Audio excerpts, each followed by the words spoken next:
Good evening and welcome to the Manteno Village Board meeting for Monday, June 15th, 2020. I'd like to call the meeting to order, and if we could all please rise for the Pledge of Allegiance. I pledge allegiance to the flag of the United States of America, and to the republic for which it stands, one nation, under God, indivisible, with liberty and justice for all. Roll call, please. Boyce. Martin. Here. Dole. Here. Crockett. Here. Geske. Here. Phillips. Here. We have a quorum. Tonight, as always, we begin with the approval of the minutes. We have the minutes from our regular board meeting on June 1st, 2020 that were included in everyone's packet, and hopefully everyone has had the opportunity to review them. Are there any changes, additions, deletions, corrections? Seeing none, I would accept the motion to waive the reading of the minutes and approve them as presented by the clerk. I'll make that motion. Motion by Crockett. Second. Second by Phillips. Roll call. Crockett. Yes. Phillips. Yes. Boyce. Yes. Martin. Yes. Dole. Yes. Motion carries. Public participation, we've got some people that have signed up to address the board tonight. Do you want to have them? Yeah, we do. We'll start with Roy Hodges. And if you could come on in, Roy, and just go to the microphone if you state your name and address, and then you have the floor. My name is Roy Hodges. I live at 834 Beauchamp Avenue. And thank you for meeting with us tonight and hearing our concerns. When our homes were built approximately 23 years ago, many of the homeowners were promised by the village that no homes could be built on the proposed lot for rezoning. Several requests have been made over the years to subdivide this property, starting with an attorney, Gus Regas, in 2007, Osage, 2008, Les Blanchette, 2014, Harlan Schmidt, the man who is requesting it again tonight, and all four times the requests were turned down by the village board.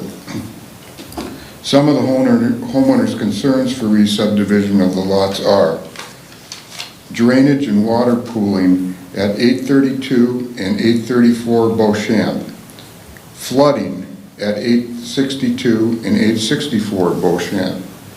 These four homeowners lie directly behind the proposed lots requested for re-subdivision.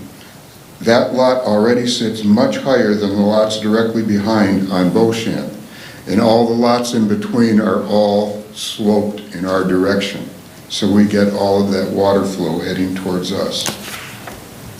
They came out the other day, about a week ago, to look at the property, one of the members of the village and the plan committee, and a engineer from the prospective homeowner. And they said, well, we can maybe move this one of the sewers, storm drain sewers, over, and that might help you out, but it's not going to help the neighbors on the other side. And everybody saw how the properties were all sloped our way.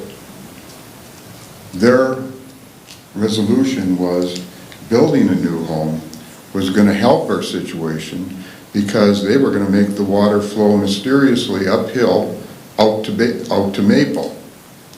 And I said, how are you going to do that? And they said, we're going to take the gutters from the back and run them around to the front. They would still be running uphill out to Maple. The village code also states no residential driveway shall be allowed access on a secondary road. Maple is a very busy secondary road. The proposed re-subdivision would require two additional curb cuts, one within 125 feet of the corner of Heshburg and 7th, and the other directly in front of an entrance and exit to West Shore Boulevard. Maple is a very busy secondary street, especially during the school year, with lots of car traffic, buses lined up one behind one another on Heshburg and on Maple, and children walking and bike riding to school right in front of the property. I spoke to the builder who built many of the duplex homes in the area, who informed me that the code restrictions allowing access and curb cuts was enacted as a safety issue on Maple. I have a petition here signed by 25 area residents, all surrounding that property on all sides. And it states, "We, the following Park West subdivision homeowners, strongly oppose the request to reconsider a subdivision by Harlem Schmidt and Joan Bittler. We also oppose the request for variations from side yard setback and the new curb entrances on a very busy secondary road, Maple Street, between the intersections of 8th Street and West Shore and Hesburgh and 7th. I would like to leave the board with this petition signed by If you can give it to Chris, that'd be great. members, and thank you for hearing me at this time. Thank you, Mr. Todd. Are there any questions that you have from anybody? No? You have someone else that's signed up to address the We board? also have William Ward would like to speak. Okay.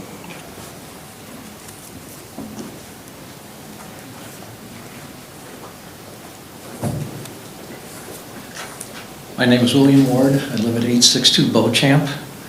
I'm a second resident in my place. I moved there in 2002. Been there 18 years now. With the water drainage, when you come in, you just assume that this is the way of life. Without a sump pump, we're dead. In the 18 years, I'm on my third sump pump. We get enough water that it doesn't take much of a rain, and you sit there and listen for the sump pump to start, and it's going to run and run and run. If we get a fairly heavy rain, that means for probably 2 days I'm going to have the sump pump running. It starts out where it runs, it cycles off for just literally a few seconds, right back on. The worst that I've had it was last September, during that storm. I have a vent on the side of my place, on the south side. Water was literally pouring in and gushing over into the crawl space. Like I said, coming in, the place was 5 or 6 years old when I moved in. You just assume this is the way of life. This is, you know, what it is. I've never lived in a place where sump pump was so important. That's our big concern. Everybody in the neighborhood has this concern. My next door neighbor, Kathy Panazzo, that lives at 864, she has a basement on her side. I'm just a crawl space. I can be out there days later after a storm or a rain, and her sump pump is running and running and running yet. It could probably take close to a week for hers to shut off completely. I wasn't aware of it until 2 weeks ago when we had our first meeting with the planning board, that Mr. Hodges explained to me about my place. Literally, the crawl space had flooded a couple times and they had to close off one of the vents because it would pick up so much water over there. But everybody on our block, their concern is the water. I spent my working career, 42 years in accounting and finance. Part of my job was internal auditor, and through training we were told to listen and find out what was really going on. The first time I met Mr. Schmidt, he came over to ask about my feelings on something going up behind us, and I expressed I was against it. And he was telling how he had the 3 rental units, and he wasn't getting the return on his investment that he apparently wanted or anticipated. Going through finance classes, you learn not all investments pay out. Some do, some don't. So moving to that neighborhood, in 2002, it was an existing neighborhood. It was already built up. Lots are all different shapes, sizes. I've never lived in a place where they take existing backyards to these duplexes and want to turn around and make that another lot to put up more duplexes that are going to become rental units. We have quite a few rental units in our neighborhood. One thing that happens over there, places go up for sale and they don't sell real quick. So the owner will put out a sign for sale or lease. Turn around and it becomes a rental unit. The unit right behind me, which would border this property, it took probably 4 or 5 years for that place to sell. It was a minimum of 4 years.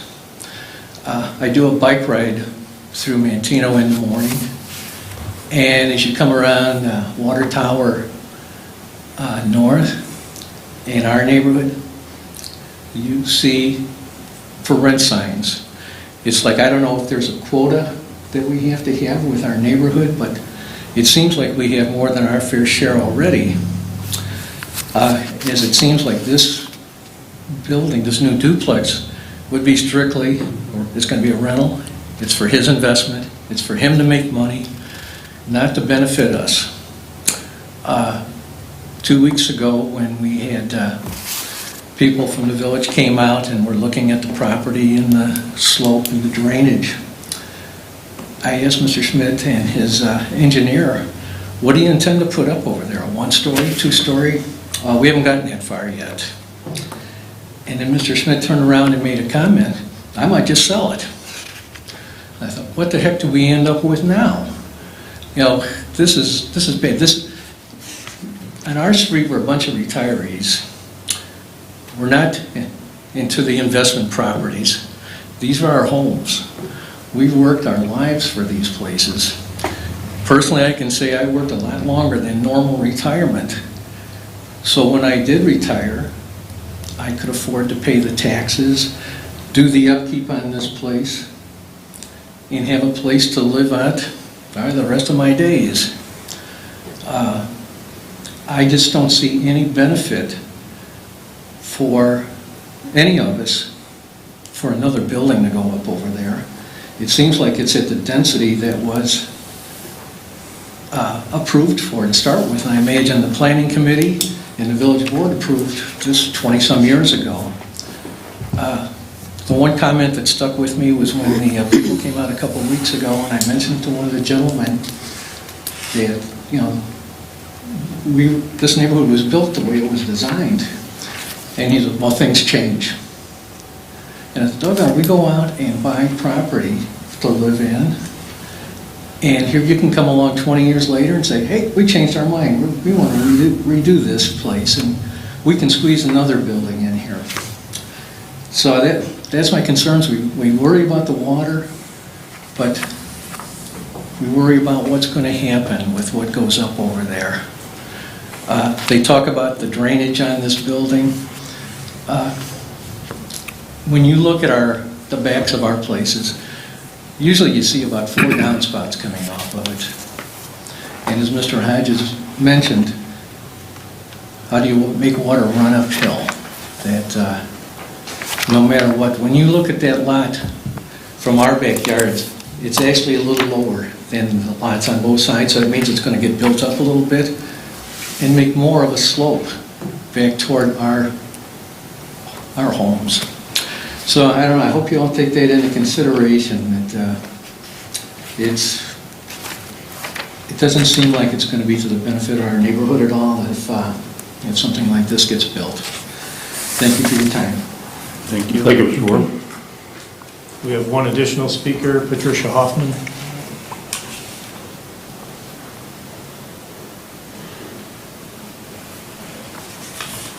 If you just state your name and address at the microphone, please. Yes, my name's Patricia Hoffman. I live at 425 on Hesburgh Street. My concern is not the water for me. I do not have that property. My property is a little bit higher than the previous speakers. My concern is what's happening to the community.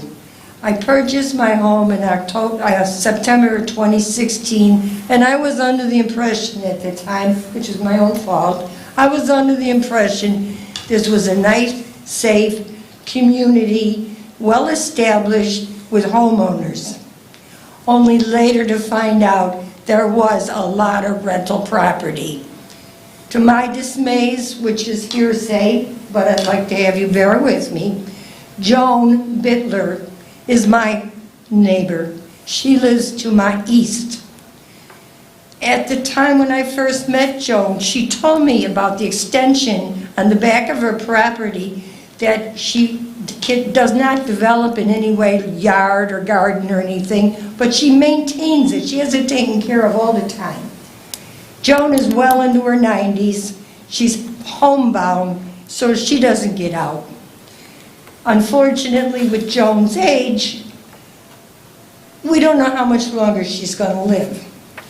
Her house is part of the duplex that Mr. Schmidt owns. The east part is his own, and Joan owns her part. When Joan leaves, I imagine he'll do everything he can to purchase her her duplex, which leaves me, the only one on the block, with my shared duplex with the next door neighbor. And in time, that whole area is going to be rental property. That whole corner. He's building up his little own community. So he can sit on Main.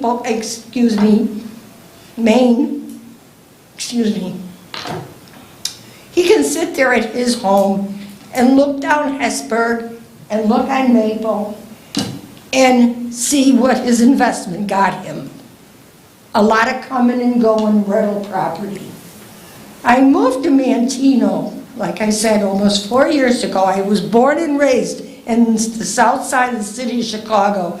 When I moved, I looked for something nice and homey.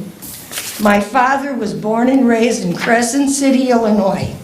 We came down here all the time. I'm very familiar with so many of the towns, Watseka, Sheldon, and Gilman, Bourbonnais, and Bradley, even a little bit further south, some of the towns where I've gone to see plays. So I was real comfortable and happy moving here. The water is not the problem, it's what's going to be happening to the community. I'm sorry.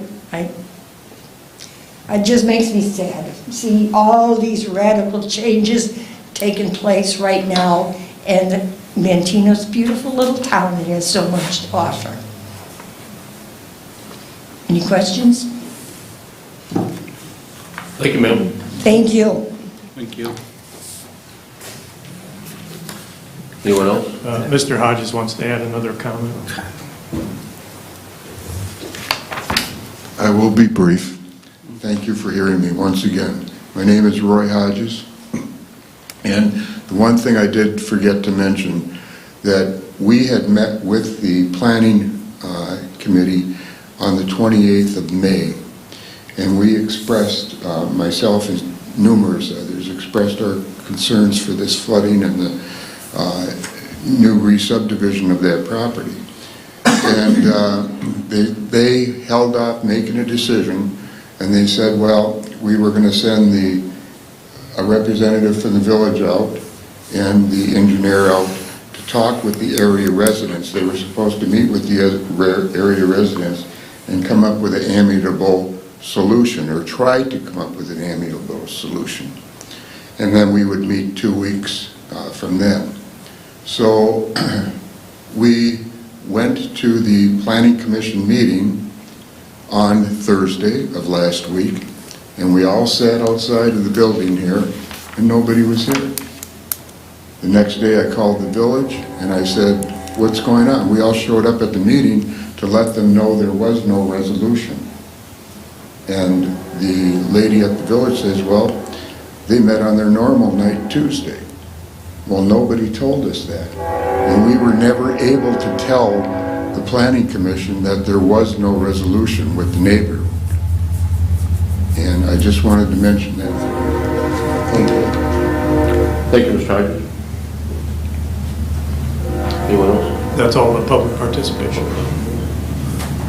Village President's Report, the only items I have tonight on the agenda is just to talk a little bit about what the village has done in the last couple of weeks as far as the COVID issues and reopening, going to different phases. As most of you know, the village has provided some of the restaurants that have asked for it and the local bars and other establishments. We've provided them outdoor seating, allowed them to put some of the seating that they had to go out there. The village purchased some barricades to block off portions of the street. With weather permitting, it seems like it's done pretty well. A lot of the local establishments are taking advantage of having outdoor seating.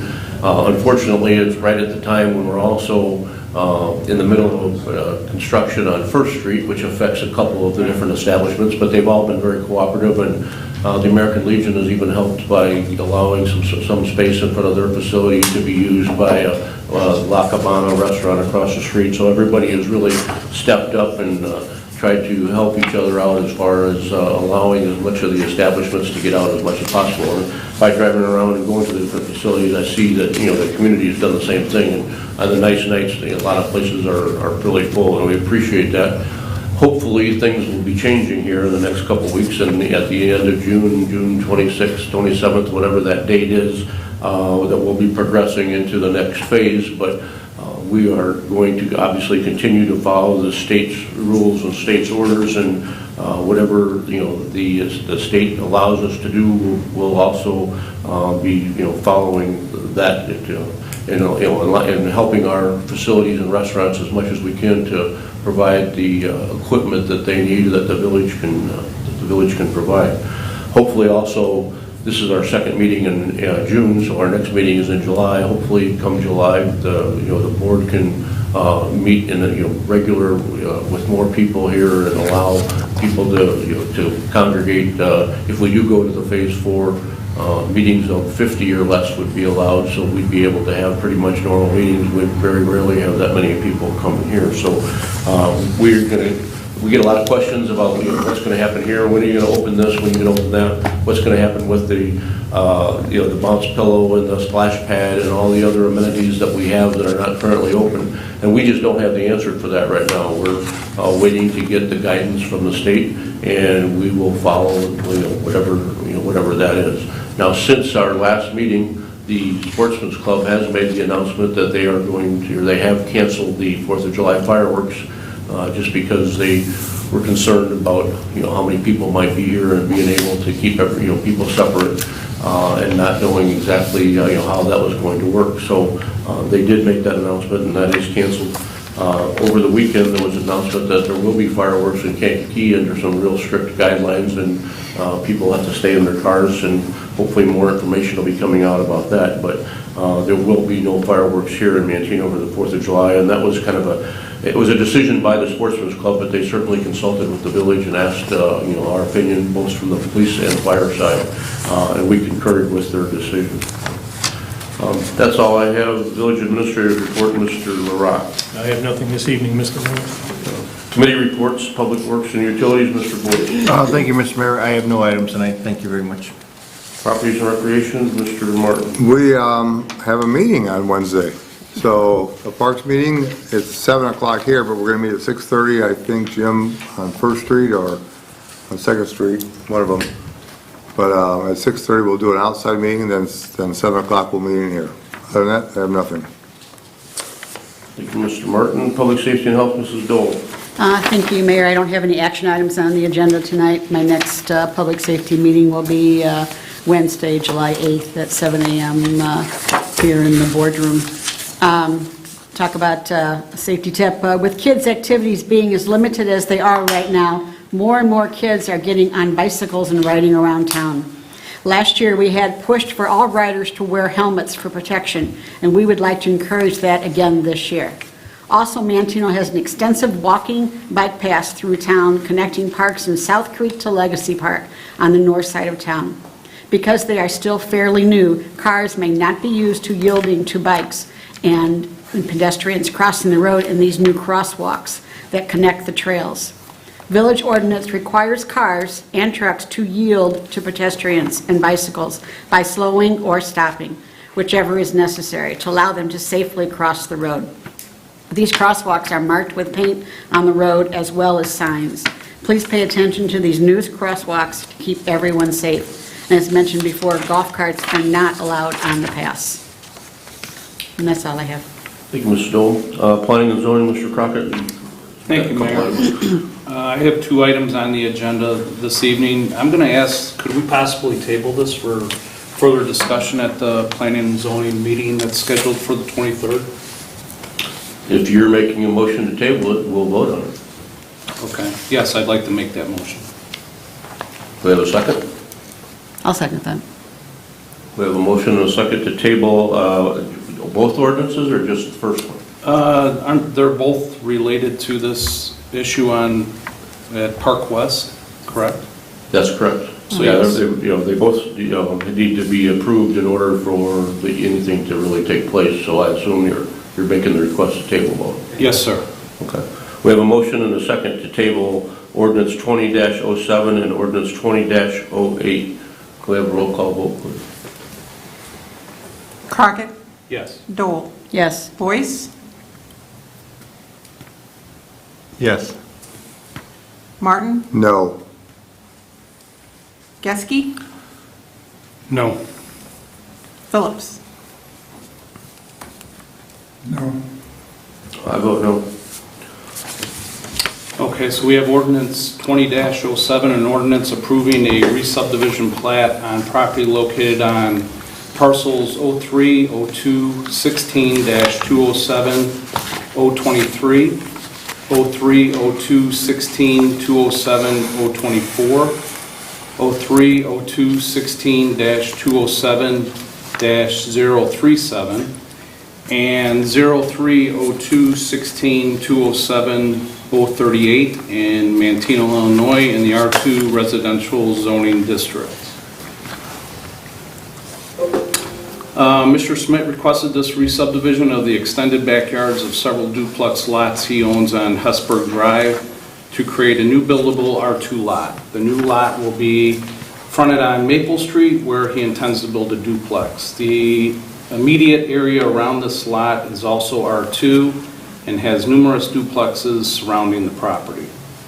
The Plan Commission held a public hearing on May 28th where the request was continued to allow for staff, the petitioner, and neighbors with objections to meet and observe potential drainage issues. The second public hearing was reconvened on June 9th when the petitioner's engineer provided a report on the drainage issues to the satisfaction of the Commission. The Plan Commission is recommending approval of the request. We also have Ordinance 2-08, an ordinance granting a variance from Title IX zoning, Chapter 8, Streets and Alleys, Article 9-C, entrances for the property located in the re-subdivision plat for lots 11 and 12, Park West 15th Edition, Manteno, Illinois, in the R2 residential zoning district. This is an additional request for the same area described above to allow for 2 driveways on Maple Street needed to facilitate the construction of a duplex on the newly created R2 lot. Our police department indicated that there has not been any accidents in that area due to the existing driveways. The Planning Commission feels the 2 additional driveways will not increase traffic to an unsafe level and therefore recommending approval of the variance. Let's see. Just for discussions, since we did have people obviously here tonight that opposed this, Mr. LaRock, you want to give a synopsis of what happened when you went over? I believe you went over and the code enforcement officer went over. I don't know, was a village engineer or just the petitioner's engineer there? Kind of give a synopsis of what took place while you were there. Yeah, myself, Jim Hanley, the Public Works Director, and Ryan Marion met over there with the petitioner's engineer. We looked at the drainage issues that were described at the Planning Commission meeting. We did feel that there were some issues going on the existing duplexes that are increasing the drainage problems that they're having. There's some landscaping that created a dam between 2 properties. There's also one gentleman whose yard was re-graded, but not graded all the way to the inlet, so there's still somewhat of a dam there. And there's also downspout and sump pump discharges that are right on the property line, and they discharge basically to the property to the north, which is causing, what we felt was causing a significant amount of the drainage problem that that gentleman is seeing. So none of the problems that we observed are reflect on the existing property that Harlan Schmidt is trying to redo. So it's kind of, again, they're asking Mr. Schmidt to fix their problems, and unfortunately, that's really not how it works. There are things that those homeowners can do to alleviate some of their issues, but and we would certainly be willing to meet with them again and have our village engineer come out as well, shoot some grades if necessary, and work with them to alleviate this problem. I also want to point out that this is the first that we've heard that those drainage issues existed, at least for myself, Jim Hanley, and Ryan Marion. I've been with the village 8 years. Jim, I think, has been with the village for 10 years, and none of us were aware of these issues. So, Is the construction of this duplex, as it's being requested, going to cause hardship? Or, I mean, in the opinion of you guys that were over there and saw the drainage issues, is that going to cause more water going onto their property, or is it going to, it's not going to remedy their problem, is it going to make it worse? no, I mean, our feeling was that there are ways that duplex can be designed, the grading can be done to, as they said, the lot now currently drains to the rear of the lot.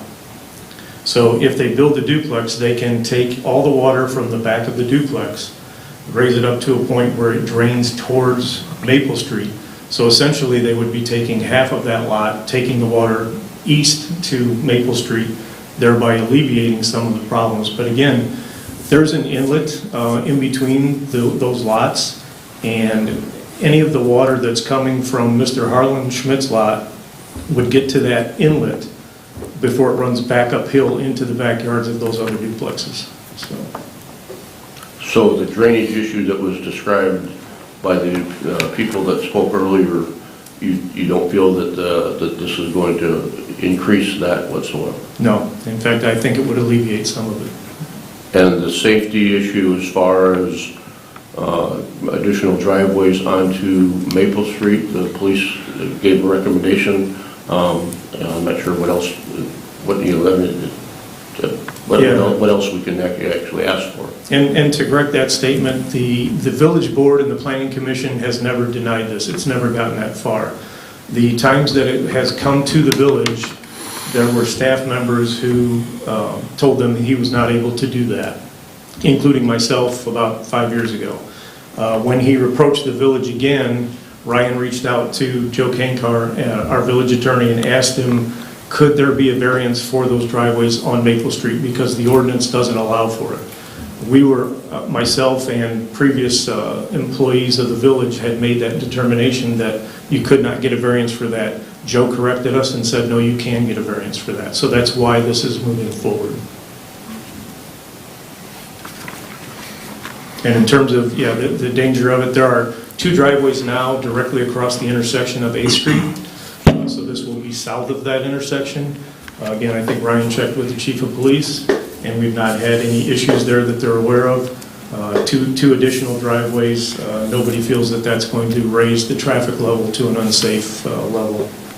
And as far as there was concerns about the quantity of rental property, I mean, we don't control what's rented and what's owner-occupied as it is now. I mean, there can be rental duplexes, there could be owner-occupied duplexes, there could be rental houses, there could be owner-occupied houses. So the construction of a house is never mandated to be rental or owner-occupied, I don't believe is correct. R2 allows for duplexes, and it does not have any kind of restrictions on how it can be used, whether that's owner-occupied or as a rental unit. And you can either build a duplex or a single-family home on an R2 lot.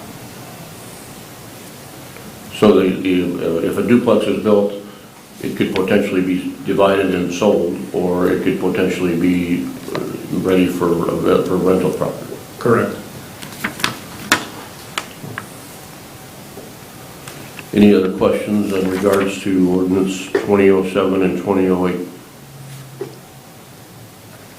Since the engineer is here, does he want to talk about it, or isn't Neil? If you have questions, I'm not sure who's here, I can't see. Neil is. Oh, if you have a question for him, I'm sure he'd be happy to answer a question. but Well, more about the drainage, I guess. Okay, well, I mean, if you've got a question for him, I didn't know he was here. Yeah. Mr. Pigosh, you want to state your name and how do you represent? My name is Neil Pigosh. I'm representing Harlan Schmidt with the application before you tonight.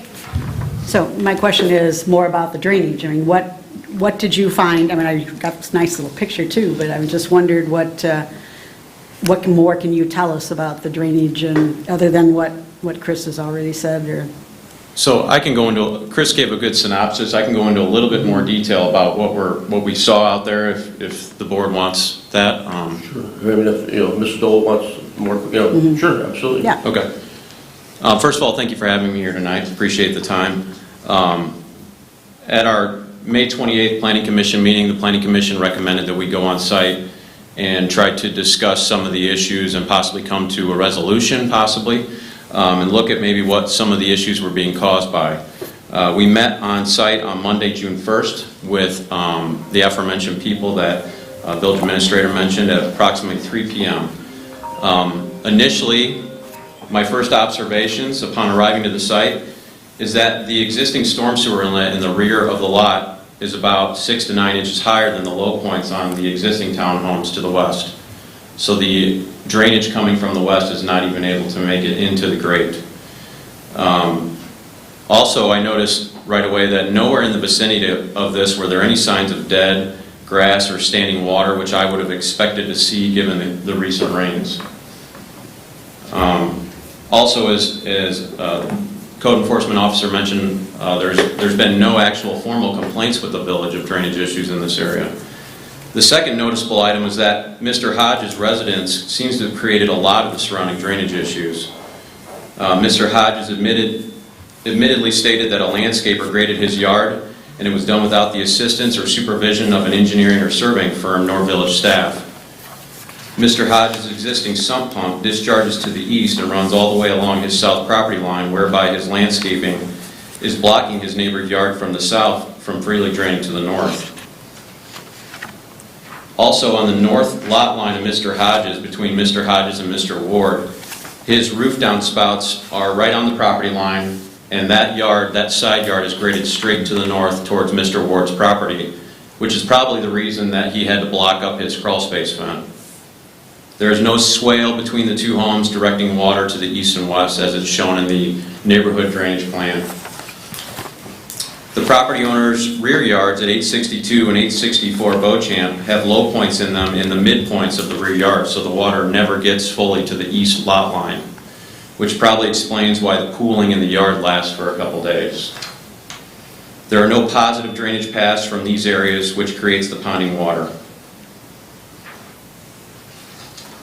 If you look on page 4 and 5 of the memo I provided the Planning Commission, it shows images of the originally proposed neighborhood drainage plan for Park West Subdivision's 15th edition and 11th edition, where the water is meant to drain to the north along those rear lot lines, which it currently does not do. And then back out to the west, out to Beauchamp, as part of the 11th edition. As Mr. LaRocque stated, the existing duplex driveways to the north are directly across from 8th Avenue. Our proposed driveways would be south of that and not across from the intersection. So, given the sheer number of existing duplex driveways on Maple Street, we don't feel this would pose any additional safety concerns. Also, while on site, it's worth noting that we did try to come to a resolution and talk to the neighbors, but it was stated at the end of the meeting that there would be nothing we could tell him that would change his mind, and he just didn't want this to happen. So in summary, we feel that this townhome development will not have any adverse effects on the existing neighborhood as it conforms to the existing zone and forming of the surrounding area. The proposed structure will likely reduce the amount of drainage to the west. And however, the existing drainage issues do not appear to be a result of the stormwater runoff from the east, but rather a lack of conformance with the proposed and intended neighborhood grading and drainage plan, as well as modifications done by the individual property owners that have resulted in adverse surrounding effects. We see no findings of facts that would result in substantiated rejection of this proposal, but we greatly appreciate your consideration of this.